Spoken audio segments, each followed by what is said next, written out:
পুরান ঢাকার মেয়ে আমি। আজকে আপনাদের সাথে একদম বাবুর্চির থেকে নেওয়া রেসিপি আপনাদের সাথে শেয়ার করব। এই তেহারি আপনি যতই খান না কেন আপনার তৃপ্তি মিটবে না। আর এখানে কিন্তু আমি ১ কেজি চাল ধুয়ে ভিজিয়ে নিলাম। আর এখানে আমি অবশ্যই পেঁয়াজ বেরেস্তা করে নিতে হবে। ১-১.৫ কাপের মতন আমি পেঁয়াজ বেরেস্তা করে নিচ্ছি।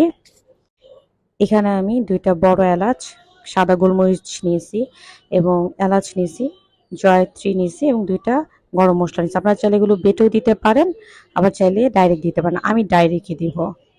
আর এখানে কিন্তু আমার পেঁয়াজ বেরেস্তার তেলটা দিয়ে দিলাম। আর এখানে কিন্তু আমার ১.৫ কেজি গরুর মাংস আছে। একদম ছোট, ছোট টুকরো করা। আর এখানে ২ টেবিল চামচ আদা রসুন বাটা দিয়ে দিব।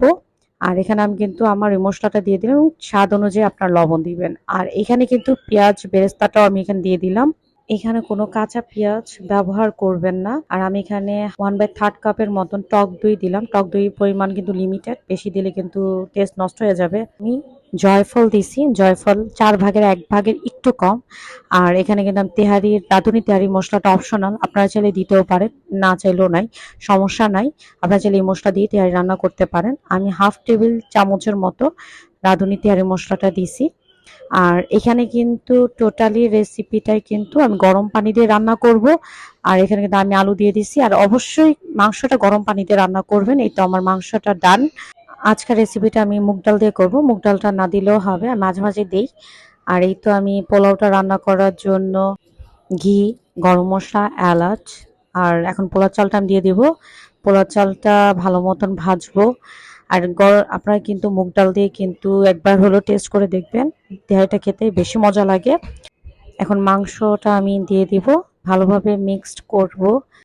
তারপর এখানে আমি কিন্তু গরম পানি দিয়ে দিব। আর এখানে কিন্তু আমি একটু কেওড়া জলও দিছি, আপনারা একটুখানি দিবেন। ৫, ৬, ৭, ৮টার মতন কাঁচামরিচ দিয়ে দিছি। অনেকের যারা নতুন রাঁধুনি তাদের জন্য একটা টিপস, যারা উপরে চালটা সিদ্ধ হয় না তাদের জন্য একটা টিপস। যেমন আমি একটা ফ্রাই প্যানের উপরে রান্নার পাতিলাটা দিছি, তারপর কিন্তু একটা পাতিলার মধ্যে কিন্তু আমি গরম পানি দিয়ে উপরে দিয়ে রাখছি, যাতে করে উপরে চালটাও জানি সিদ্ধ হয়ে যায়। যারা নতুন রাঁধুনি তাদের জন্য অনেক হেল্পফুল। এভাবে রান্না করলে কিন্তু আপনার চালটা কিন্তু গড়চালা থাকবে না। ইনশাল্লাহ পারফেক্ট ভাবে চালগুলো প্রপার ওয়েতে ফুটবে। আর এই তো আমার তেহারি আলহামদুলিল্লাহ হয়ে গেছে। খুবই মজার হয় তেহারিটা, আপনারা বাসায় ট্রাই করবেন।